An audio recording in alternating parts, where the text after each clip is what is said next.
Really, like, ultimately, like, trust the process. It really is real. Like, that is real. You really have to just put your head down and work and work and work, and the work will show.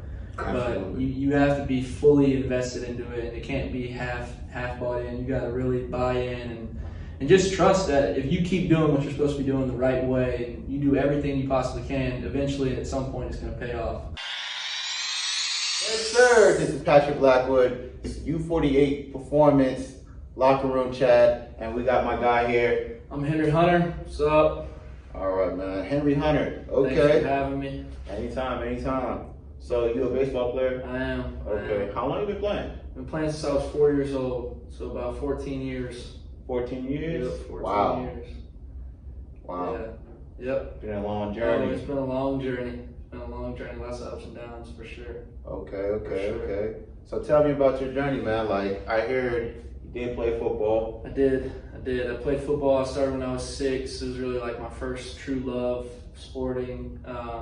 I really loved football. I was always a big kid when I was young, so I dominated kind of everybody. It was kind of easy. Right. And as I got older, it got a little tougher. People started to pass me up, size and everything, and that's how I kind of found my way to baseball. I always loved baseball, but it was always football first and then baseball. But as I got older, it kind of flipped around and body kind of changed, and now I'm here. So. Okay. So that was your first love. Football was your first love. Football was definitely my first love. So who was your favorite team? I was a big LSU guy, a big college football guy. So okay. My dad went to LSU and loved LSU football growing up. I was all about the Tigers.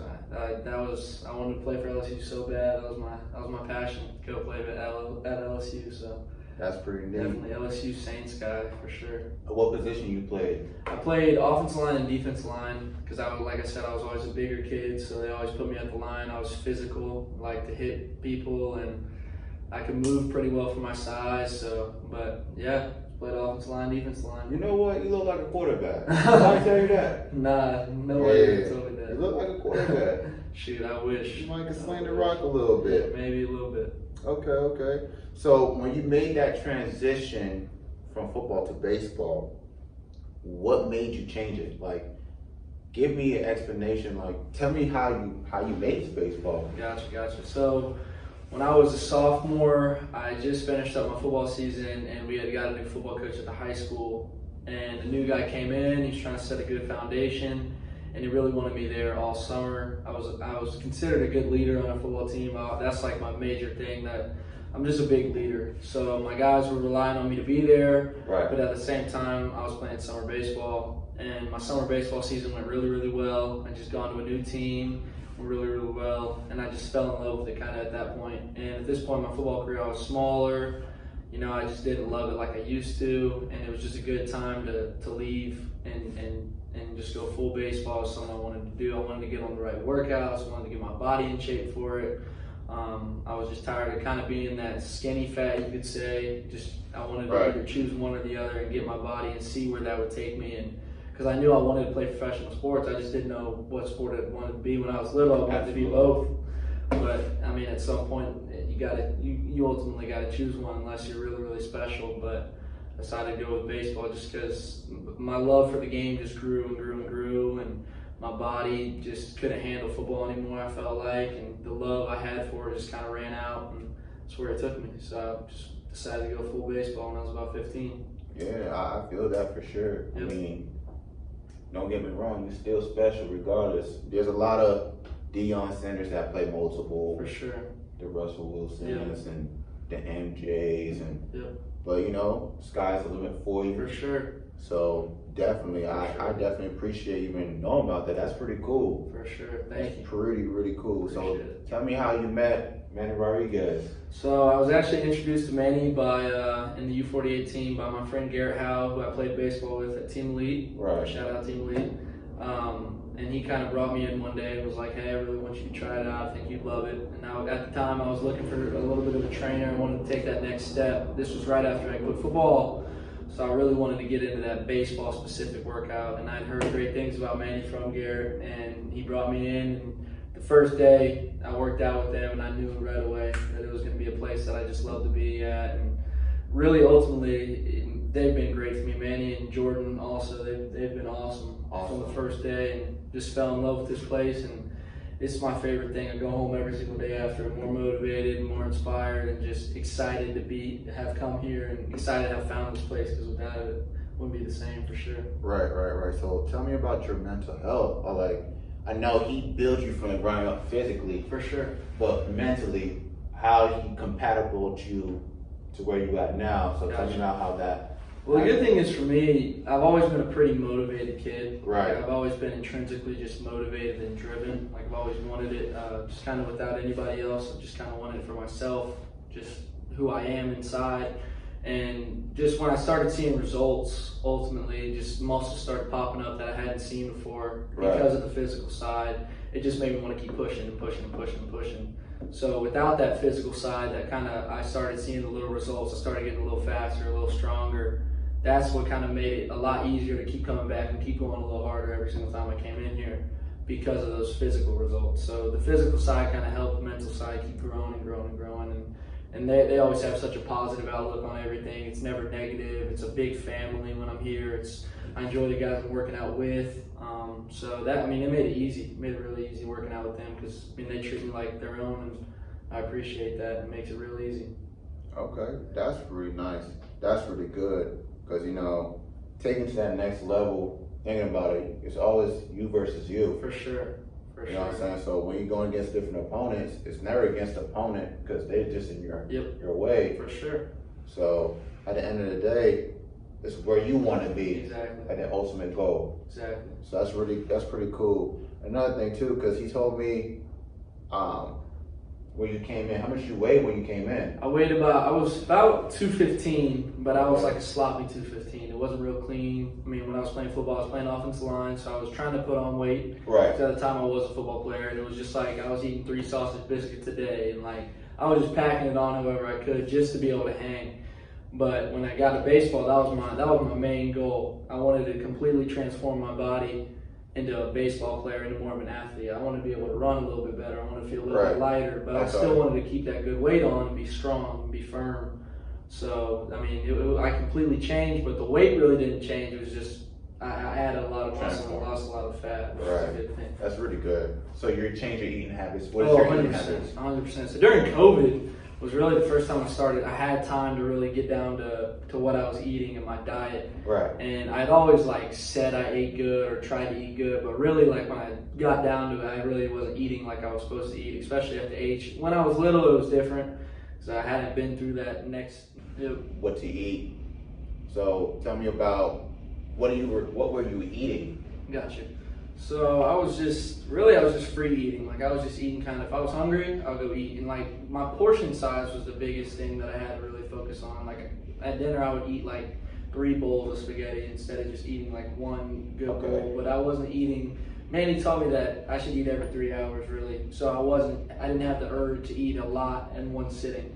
So I just kind of changed over the day. Instead of snacking on bad stuff, I would just eat the right stuff that I was supposed to eat and eat it more frequently. So when I got to my main course meals, I wasn't eating so much. I was eating the correct amount, and just really focused it on more vegetables, more protein, just cleaner food. Just cleaned it all up. Not so much. I stopped eating fast food during the week. Just little stuff like that really helped out with everything. Let me ask you this question, because I'm a healthy freak too as well. I got you. When you're eating clean, don't you feel more hungry? Oh, 100%. 100%. Every time, I do 2 a days. 100%. And every time I eat clean, so I'll have a plant-based dinner. And after I eat that, next 2 hours, I'm super hungry. Yeah, no, that's me too. I'll tell my parents all the time, I'm so hungry. They're like, well, you're grown, but it's I just ate so much. Right. I just ate a big old salad with a bunch of lettuce and chicken, but I'm still hungry. I feel that 100%. It's insane. 100%. But it also makes me feel better. Feel more energized and more ready to go. I'm not so drugged down after I'm eating. I can eat and then go to work out immediately. I'm not let me let it settle. It's just a lot. So tell me the process.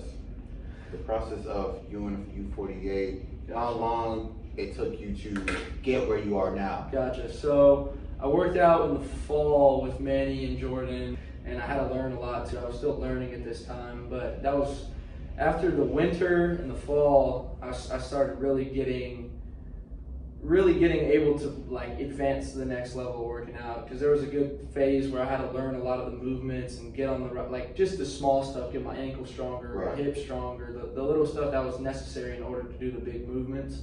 And so now I'm 11 months in. I took a break during the spring when I was playing baseball, and I'm 11 months in completely since I started here, and it's just been a complete transformation. Really, without them, I wouldn't be where I'm at. I've learned so much about how to treat my body, how to advance my body, like how to get to the next level. But it's all just baby steps. It's really just baby steps. I mean, it's all been insane.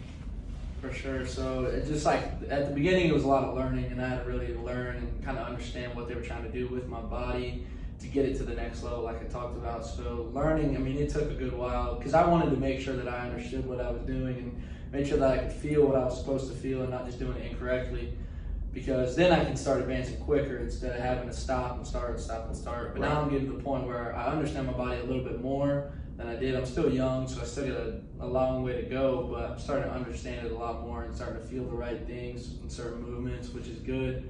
And I mean, it's just getting a lot easier in that way, because they don't have to show me something every time. Like they'll just say it, and then I know what to do and know what I'm supposed to feel and how I'm supposed to feel. It's the details. Yes, yeah, exactly. All about the details, exactly, and the functionality of the muscle group. Exactly, and that was the thing when I was young. Like until I got here, I never really understood the prehab and the post-hab and the recovery and how everything ties into each other. Because without the mobility, you can't advance this, you can't advance that in the prehab and post-hab. So it's like all those little details that I never really zoned in on before I got here, that they did a great job of showing me how to do those things in order to progress your body and progress your athletic ability. Absolutely. And what high school you went to? I went to Grayson High School. So tell me about that, because I'm from Florida, so I don't know. Gotcha. So tell me about Grayson. It's a big old high school. We had 805 kids graduate my class this year.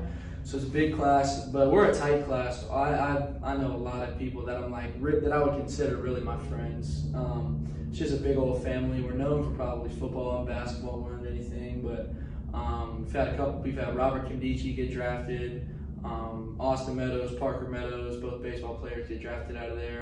Devon Smith just went and played basketball at Mississippi State, just transferred to Georgia Tech. Those are like the four big names I would say that have come out of Grayson. But and you played baseball in school, right? I did. So a baseball program run by Jed Hickson. He's phenomenal. He does a great job, and ultimately he's trying to raise better men than anything, above wins and losses, and above that we do it right and we still win, which is awesome. That I'm so proud that I can say that we did it the right way and we still win games.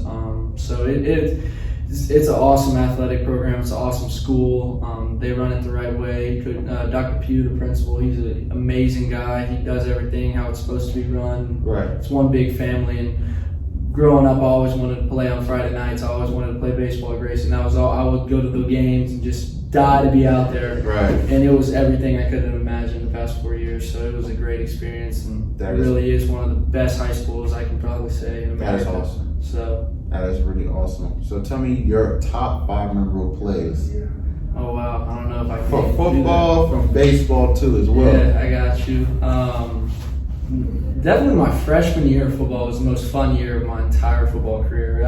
That group that we had, my football class, that's the one thing I miss about football. We were all so tight, just the atmosphere that football brings. There's just nothing like it. It's more like a brother. There's just nothing like it. In the weight room, the energy, we were just so tight. That entire season was just so much fun. We were really good, and we won a lot of games. So that was super exciting. But baseball this past season, my senior year, was just outstanding. Like I said, we were close again with that group, and we had a different dynamic, but it just worked. And a lot of people didn't expect us to be how good we were.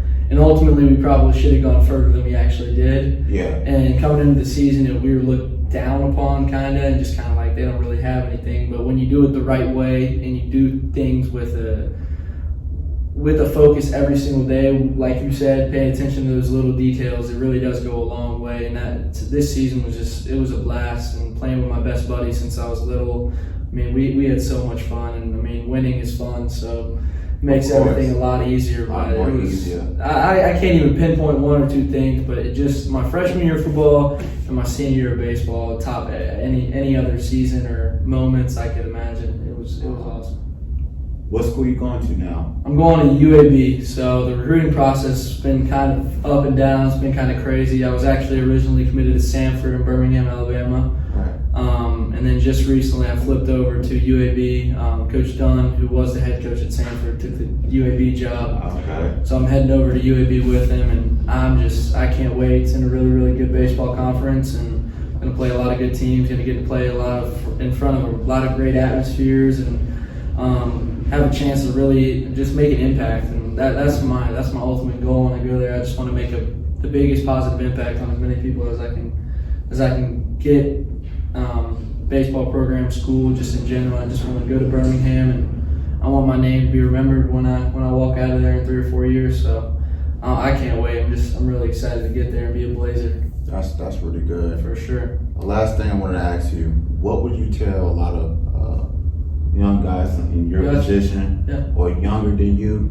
What would you say to them to keep them going with their dreams? Honestly, it really is. You just really got to invest in the process, and there's going to be a lot of points where you just look around and you're kind of like, how did he get that? Or like, why did he get that? Like, I work harder, or I do this, but if you just keep your head down and keep going and keep pushing, eventually at some point in your life it's going to pay off one way or another. And it can be discouraging to see other people that you might know the backstory behind them, or you might know what puts you over them, but they just seem to get more right now. But you can't get caught up in the moment. It's a bigger picture, and you just gotta really trust the process. It really is real. Like, that is real. You really have to just put your head down and work and work and work, and the work will show. Absolutely. But you have to be fully invested into it, and it can't be half bought in. You gotta really buy in and just trust that if you keep doing what you're supposed to be doing the right way, and you do everything you possibly can, eventually at some point it's going to pay off. So, I mean, that would be my ultimate thing I would tell anybody that's in the same shoes I am, or about to be, or want something in life. Just really buy into that process and keep your head down and just work and work and work and work and do the right thing and be a good person more than anything, for sure, because it'll pay off. That's deep. I like that, man. I want to say thank you for sure. having this interview, man. Thank you for having me. It's been a blast. This is to U48 Locker Room Chat. And guys, go subscribe, share, like, and we out.